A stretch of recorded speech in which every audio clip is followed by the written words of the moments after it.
आज जर एखादी मुलगी डॉक्टर, इंजिनियर, शिक्षक, गव्हर्नमेंट जॉब किंवा कोणत्याही मोठ्या पदावरती जर असेल, तर त्याच्या मागे एका स्त्रीची मोठी क्रांती दडलेली आहे. एक काळ असा होता की मुलींना शाळेत जायचं म्हणजे पाप मानलं जायचं आणि त्या काळात काही लोक तिच्यावरती दगड, चिखल, शेण फेकायचे. फक्त ती मुलगी शिकत होती म्हणून. आणि ती स्त्री म्हणजे सावित्रीबाई फुले.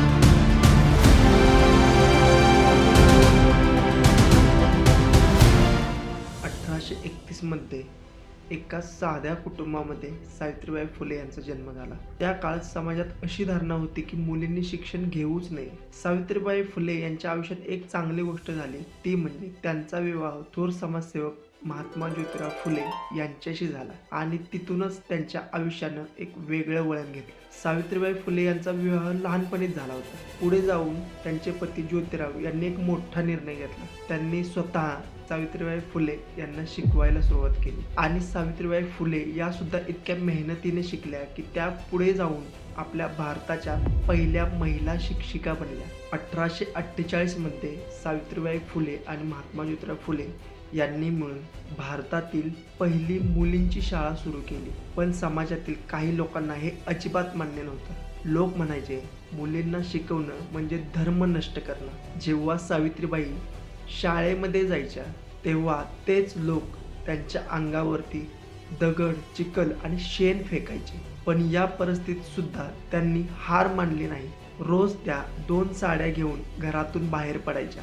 एक साडी खराब झाली तर दुसरी साडी शाळेत जाऊन घालायच्या आणि पुन्हा मुलींना शिकवायला उभ्या राहायच्या. इतका मोठा निर्धार होता त्यांचा. सावित्रीबाई फुले यांनी फक्त मुलींसाठीच नाही, समाजातील विधवा स्त्रिया, दलित आणि गरीब लोकांसाठी सुद्धा मोठं काम केलं आहे. त्या काळात विधवा स्त्रियांना खूप त्रास दिला जायचा, त्यामुळे त्यांनी विधवा स्त्रियांसाठी आश्रयगृह सुरू केलं. तसंच त्यांनी बालहत्या थांबवण्यासाठी सुद्धा मोठे उपक्रम चालू केले. त्या फक्त शिक्षिकाच नव्हत्या, तर त्या एक थोर क्रांतिकारक समाज सुधारक होत्या. 1897 साली पुण्यामध्ये प्लेगची साथ पसरली होती.